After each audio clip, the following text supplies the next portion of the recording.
Against Casey Anthony.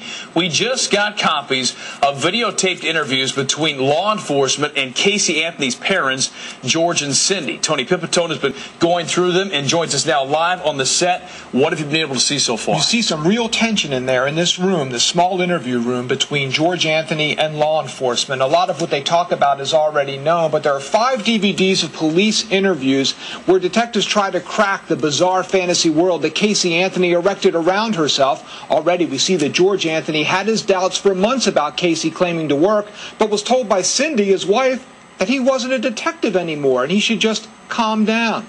Here he describes one of those moments of doubt when one day he was going through Casey's room. I found a resume that my daughter had typed all the way up through 2006.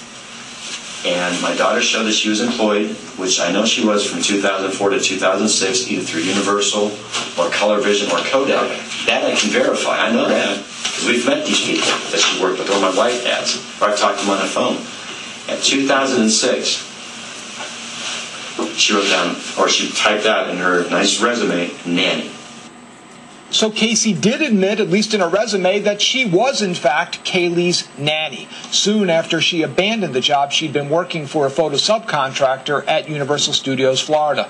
Of course, she told others Caylee was with the imaginary Zanny the nanny, but as she made clear in that resume, Casey was the real nanny. Now, this is just one of several things that we have found and we're working on as we go through these videos. We'll have much more, of course, on newscasts all throughout the day here on Local 6. 5 hours of this. You've only gotten through just a little bit, so much more throughout the day. Tony will have that for you throughout the day here on Local 6. Thank you for that. All right, today the defense released their witness list, adding 3 names to the list of witnesses the state plans to call. They include Larry E. Daniel of Guardian Digital Forensics out of Raleigh, North Carolina, Dr. Larry Kobolinski, who has made numerous appearances on Nancy Grace, and forensic expert Henry Lee, who worked on the O.J. Simpson case.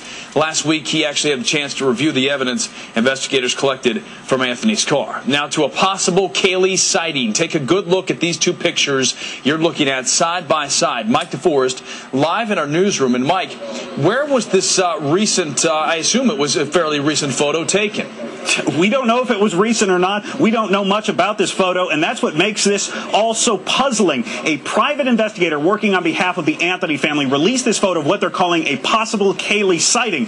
But when we asked the investigator, he refused to tell us where this photograph was taken, when it was taken, or why the family thinks that this might be little Caylee. Let's take a look at that photo. Again, side by side, the one on the right is Caylee. The one on the left is this mysterious photograph that just surfaced. The girl definitely resembles Caylee. Now, according to Longwood-based private investigator Dominic Casey, the photograph was shot inside a shopping mall somewhere northwest of Orlando. Now, when I asked that private investigator why he could not give me any more specifics, he told me, quote, "You're not law enforcement." The Orange County Sheriff's Office has not yet commented on this particular photo, but the agency believes Caylee is dead and they are no longer looking for a living child. I questioned the private investigator as to why he would release a photograph with so little information about it and how the release of that photo would even help him. I asked him why he did not want to alert other witnesses who may have been at this undisclosed shopping mall, maybe another mother at that playground there that could either positively identify the child or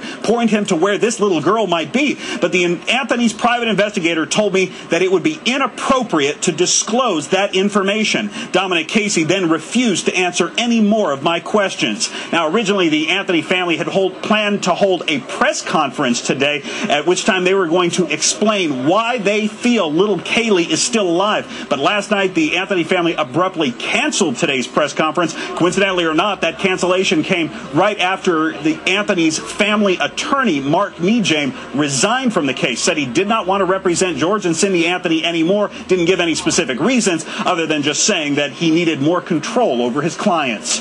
Reporting live in the newsroom, Mike DeForest, Local 6. All right, Mike, thank you for that. We are going through all this new information just released in the search for Caylee. Our team coverage continues throughout the day here on Local 6, starting on First at 4 and anytime 24/7, local6.com.